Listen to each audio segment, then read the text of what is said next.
This morning, we're going to dig in this morning in Joshua chapter 6. For the last few weeks, we have been in this series on church, community crisis, and how our society around us, our culture around us, is infiltrating the church, how our church reacts to the culture around us, the conflict that takes place between church and culture. But we're taking a little sidetrack from that, and I want to share with you this morning something that's on my heart. We're going to be in Joshua chapter 6. When I was a kid,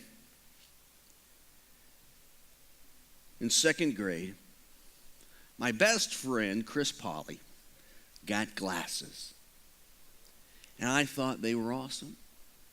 I thought they were the coolest glasses. He had them, they were the big square ones, with the thick brown tortoise shell big. And I wanted some. The problem was there was nothing wrong with my eyes. But I decided I was going to tell my parents anyway that I wanted to go get glasses. So they took me to the optometrist because I told them I needed glasses. I can't see. So I go, and the optometrist, of course, sits you down, and they go through, can you see better with this one? 1 or 2? You know what I'm saying? 1 or 2? Can you see better with 1 or 2? 2. Or how about this? 1 or 2? 1? Am I the only one that's ever been to the optometrist? And actually, I went the other day, and it's all electronic, and it's all computerized. There's no more of this manual stuff, but it was back and forth, and I tried my hardest to fail. I did my absolute best to trick the optometrist into thinking I needed glasses. It didn't work. He knew I could see fine. Now, the irony of it is, not a short time later, I had to get glasses, and I still have to wear glasses today, and I hate it. I have the worst vision. I can hardly see. If I lose my contacts or my glasses, I'm lost. I wouldn't know who you are. I would wander around like some crazy person. I can't see. I certainly couldn't drive. And I've often thought about getting the laser surgery. There's one problem. It's lasers shooting into your eyeball. Now, I know that people have been doing this a long time. I just have this probably unrealistic or probably not really a real fear, but a laser in your eyeball. I have this recurring dream that I get it done, and as they're about to finish, the doctor goes, oops. I mean, I've only got 2 of these eyeballs, and I feel like I need both of them for a long time, so I'm still suffering with contacts and glasses. I'll tell you a funny story, though, and this when I was a kid, sometime after that, it had to be, I think maybe I was 10 years old or maybe 11, and I was sitting in my living room, and I don't know where my parents were. They're probably outside. And how many know, if you're around my age or older, you know that when you were a kid, you only had like 4 channels, right? You had ABC, NBC, CBS, and then PBS, but who ever watched PBS? And then you could go over to the U, you go chick, chick, chick, and that would be the U. And then you had the other dial on the bottom, and you go chick, and you'd find there's only like 2 channels on the bottom there. And so I was watching, it was a televangelist. And I don't know why I was watching I loved watching televangelists, and this was one of those guys that has a massive healing ministry and international go. And so I was watching it, and at the end of the program, he always did this thing, is he prayed over letters and people, and so at the very end, it's all wrapping up, and I'm sitting there, and I'm like 10 years old, so I'm sitting in the middle of my living room, only with a pair of blue shorts on. That's all I had on, and no shoes, no shirt, just hanging out in the living room, little 10-year-old boy, and I'd always been praying that God would heal my eyes. I just had just stupid faith, not stupid in a dumb way, but stupid in just unquestionable faith. I had no problem believing God could do anything, and I still believe that. But then it was just a simplistic, God said He would, so He will. And I remember the evangelist on the televangelist on TV looking at the TV and goes, there's somebody out there who you've been praying for God to heal your eyesight. And I went, oh, that's me. And he said, and you've been praying for it, and God's going to heal you. And I, oh, thank you, Jesus. Then he said, but you're sitting there and you're, well, and he kind of perplexed. He goes, and you're only wearing a pair of blue shorts. And I went, whoa, it's me. And he said, reach your hand. And I couldn't get to that TV fast enough. Put your hand on the TV. One of the things. No, don't read anything into this. We're not building theology off this. I'm just telling you a personal experience when I was a little boy. And still to this day, my eyesight is bad. And he didn't heal me, and I've almost struggled over the years. Like, what was that? Was that me? And I felt like it was, but I desired to be able to see.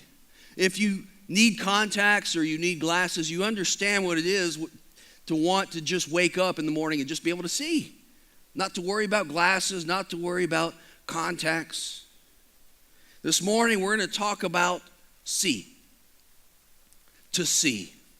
To see clearly, to see without hindrance, to see without needing correction for your eyes. And we're going to be looking at Joshua chapter 6. Now, Joshua 6 is Joshua has arrived with the Israelites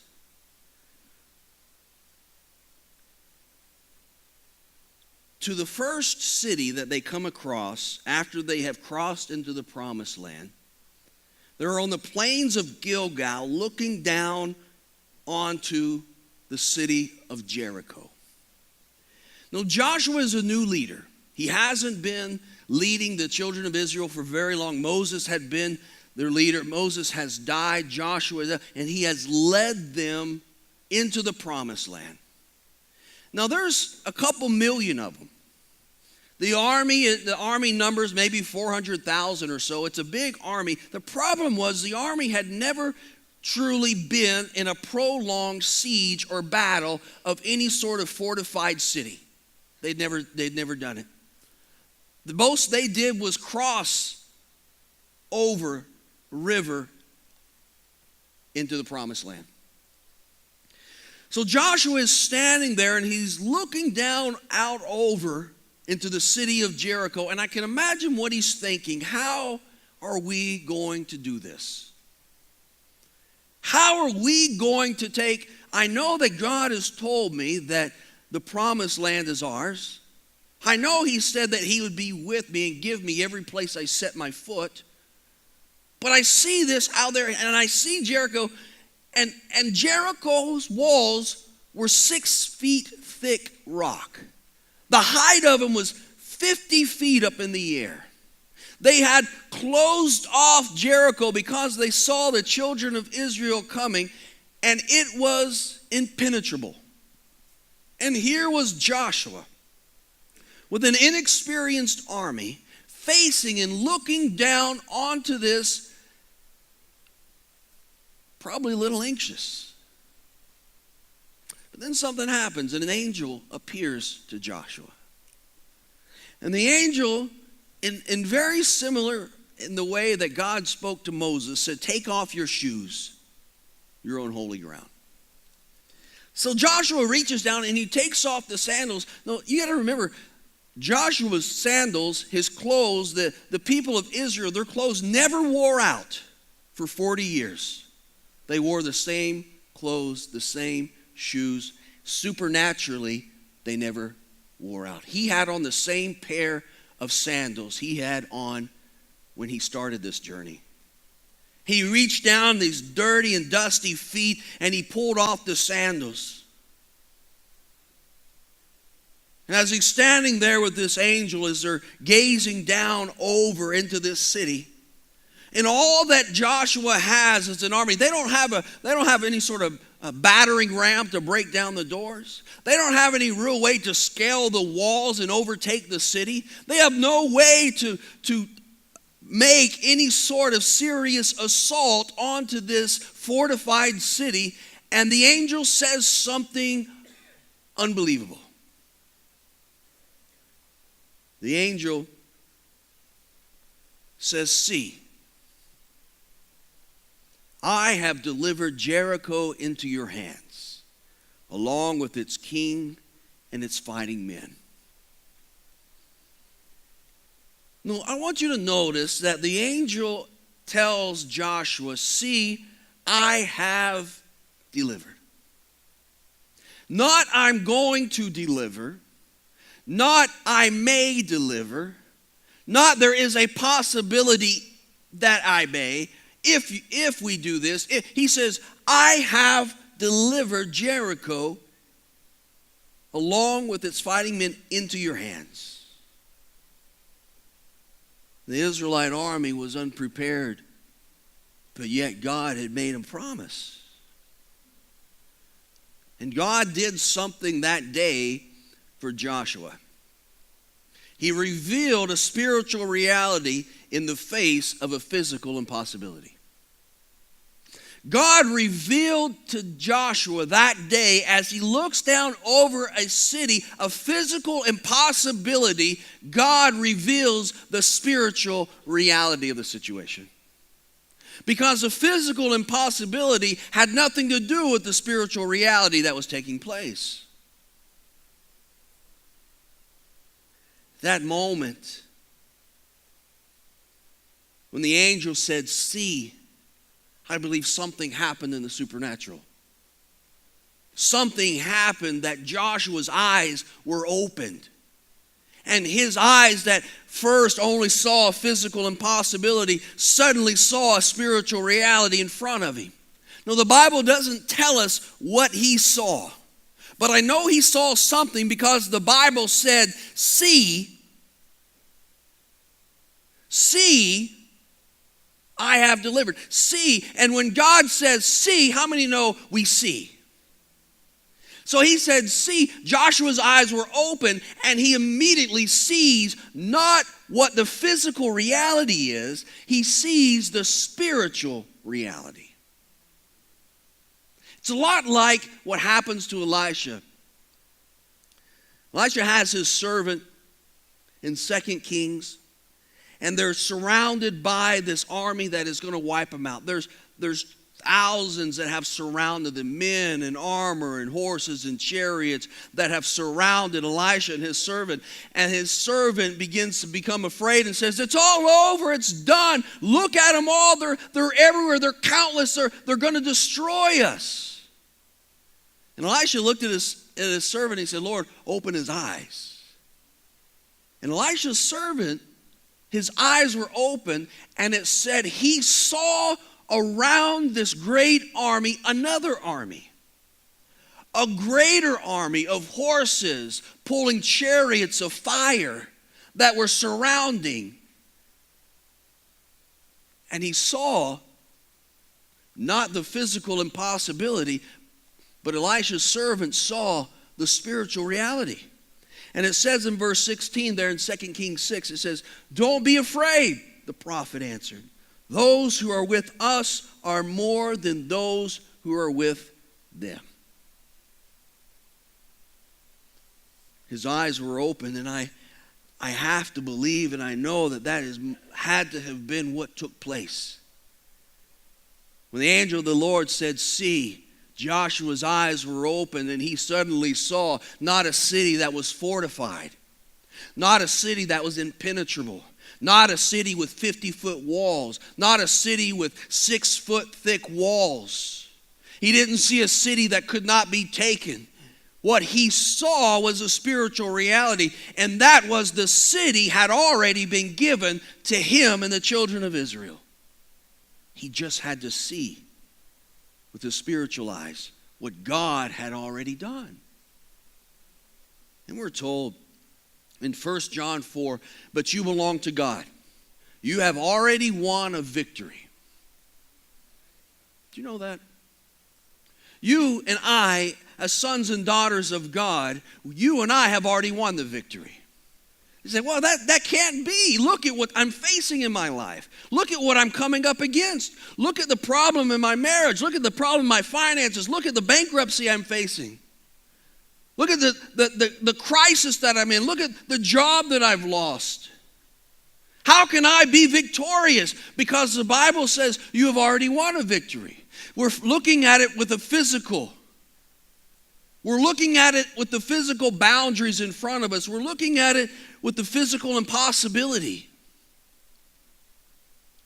And I know that what Joshua is seeing, because God said, see. And this morning, God says to you, see.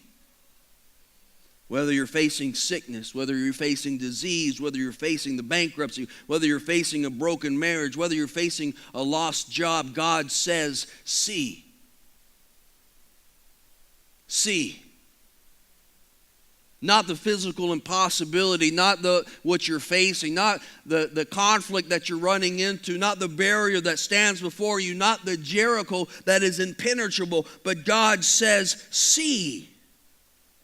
It's easy to see the obstacles in your life. How many know it's easy to see the impossibility? I mean, that's no problem. It's there. It's easy to see it because we use our physical eyes and we see what is before us, and you can't deny it. It's there. That's the easy part. How many know we don't need help seeing that we got problems? I don't need your help telling me I got issues. You don't need others telling you got problems. We can see that fine on our own. The difficulty begins when we have to see it not with physical eyes, but with spiritual sight. Now, the Bible tells us in Ephesians that our battle is not against flesh and blood. Ephesians 6:12 says, for our struggle is not against flesh and blood, but against the rulers, against the authorities, against the powers of this dark world, and against the spiritual forces of evil in heavenly realms. Our struggle is not against flesh and blood, but yet as believers, so often we want to fight the battles physically. We want to fight the battle personally. We want to fight the battle face on. But our battle is not against flesh and blood. Say, Pastor, you don't know what I'm going through. This person in my office, they're horrible. You're not battling flesh and blood. Pastor, you don't understand. My finances are falling apart. I'm struggling. I can't keep it together. I don't know what to do. Your battle's not against flesh and blood. Pastor, you don't know my marriage is crumbling. We haven't had a single day of peace in months and in years. I don't know. It's a struggle. We got to do something. Your battle's not against flesh and blood. It's easy to see with the physical eyes of things that are before you, the conflicts that you're facing, but it's something else to see with spiritual eyes before, because we're not battling flesh and blood. All around us is a spiritual realm that exists that you cannot see with these physical eyes. All around us is a spiritual world that these eyes that God has given you can't see, but we know exists. We confine ourselves as believers, and we confine ourselves as if this is the end. As if this is who we are. This body that you have, this hair that you have, these feet, these arms, this skin that's stretched over these bones is who you are. That is not who you are. This is a temporary vessel. This is, if you're lucky, you're going to live 110 years. There may be some born today that may live 120. Maybe that starts to become the norm. But what is that in the series of eternity? That's nothing. It's a vapor. It's a snap. It's a grain of sand on the beach. It's nothing. Because this world is temporary. Your body is temporary. What you see with these eyes, these physical, that we put so much emphasis on. We put so much emphasis on the physical things, the physical reality, that we don't see what truly matters, and that is a spiritual world around us that we are trying to battle with physical words and physical feelings and with flesh and blood, but our battle's not against flesh and blood. Our battles is against the principalities and the powers, the spiritual forces of evil in the heavenly realms. And our instinct, we've always been told, it's got to be a fair fight. Can I tell you this? I have no desire to be in a fair fight. I don't. Because a fair fight means there's a pretty good possibility that I'm going to lose. If I'm in a fair, I don't like to fight. 2, I'm not a very good fighter. 3, so if you put me in a fair fight, that is not what I want. There's a good chance I'm going to get hurt. And I don't want to face. Is that a train horn?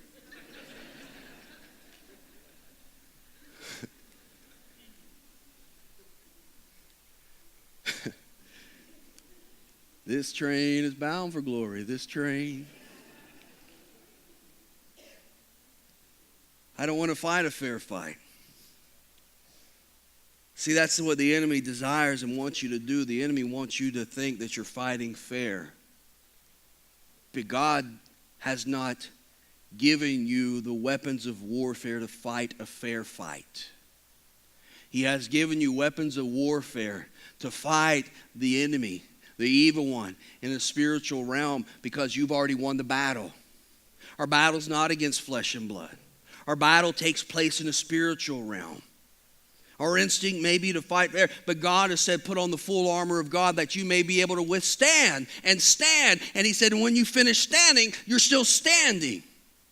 He's given you the power. He's given you the spiritual armor to face the enemy, not in a fair fight, not on his own terms, but in the spiritual realm. Stop trying to fight a physical fight. He has given you all that you need to face the battle that you're in. He's given all that you need to face the battle that you come up against. Because the battle we see in the natural is not the battle taking place in the spiritual. The battle we see in the natural is not the battle taking place in the spiritual. Don't get them confused. Facing a physical battle in your life, don't get them confused. The battle that you see is not the battle that's taking place. The battle that is taking place in your life is outside of what your eyes can see.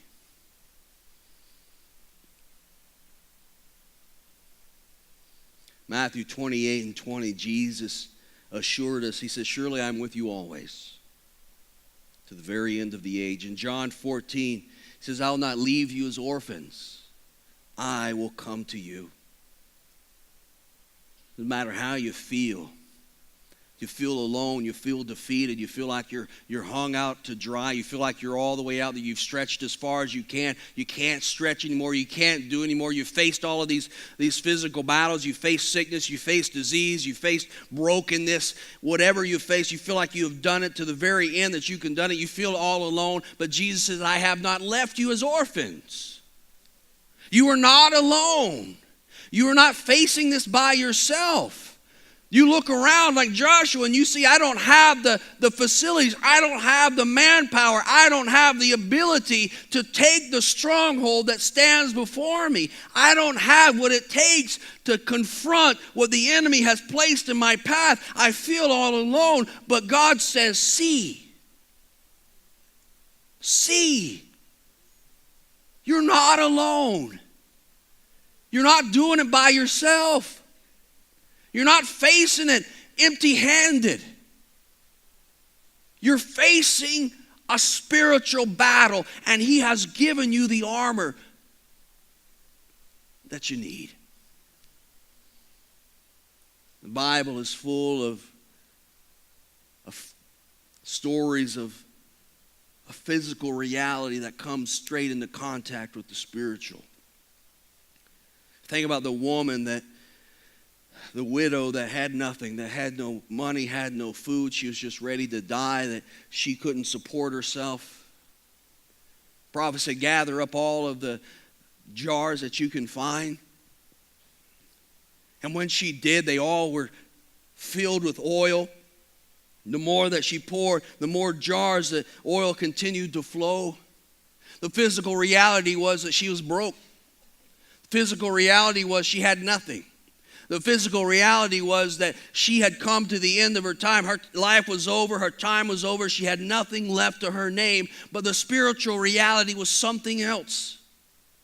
And I can't help but picture in my head this miracle where she is pouring out of this jar into as many jars as they were bringing, and she just kept pouring. And I can see, this isn't biblical. This is the gospel according to Josh, which is dangerous. But I can see in my head almost like a gas pump and an angel standing there as he's just pumping oil into this vessel that continues to flow out, because you can't see what's going on in the spiritual realm. You don't get a glimpse into how that the oil is continuing to fill out of this jar. I don't see it, but I know God is doing something. I can't help but think of a widow in the New Testament whose son had died. No, for her life was, not only had she lost her son, she had lost her future, because her future depended on her son. There was no Social Security. There was none of that. Her livelihood, her life depended on her son, and now her son is dead. That's the physical reality. But God showed up, and the physical reality,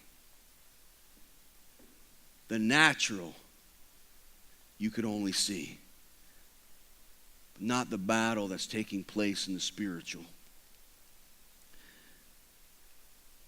Can I tell you one of the greatest, most effective, the most powerful ways in which to wage spiritual warfare? Worship. It's worship. Worship is an outward sign, an outward expression of a spiritual warfare that's taking place that you cannot see. That's why sometimes it is so difficult to worship. That's why sometimes it's so difficult to praise God. You've got so much going on in your life. The enemy doesn't want you to praise. The enemy doesn't want you to worship God. The enemy would do everything he can do to weigh down on your shoulders. He would do everything he can do to make you think. You don't want to worship. You don't like this song. You don't like this music style. You don't like the person up there. You don't like any of this. And that is not of God. That is of the enemy keeping you from worship. No, you can have your favorite kind of worship styles. I have mine. I can worship to a lot of different things, but there are certain things that you just turn on, and I turn into a little girl just crying. But I do not care. I will worship. No matter what kind of worship we have, I will worship, because the enemy's not getting victory in my life. I'm not giving 1 inch to the enemy. I will lift my hands and I will praise. I don't care if I've got to tune it out of my ears if I don't like. I'm going to praise and I'm going to worship, because that's where spiritual battle takes place. We in churches have so often, you've heard of these worship wars and people liking this music or that music. That's not of God. We do our best here to have 2 different kinds of service. If you've ever been in the first service, you'll know it's a lot different than the second service, because people worship in different ways. That's fine. That's wonderful. I love both. But I don't care what it is. God desires our worship, because there's a battle taking place in the unseen for you. Doesn't matter what you run up against. Whether it's the Israelites that ran into the Red Sea that God split open. Whether it's Naaman that had the leprosy that he was told to dip.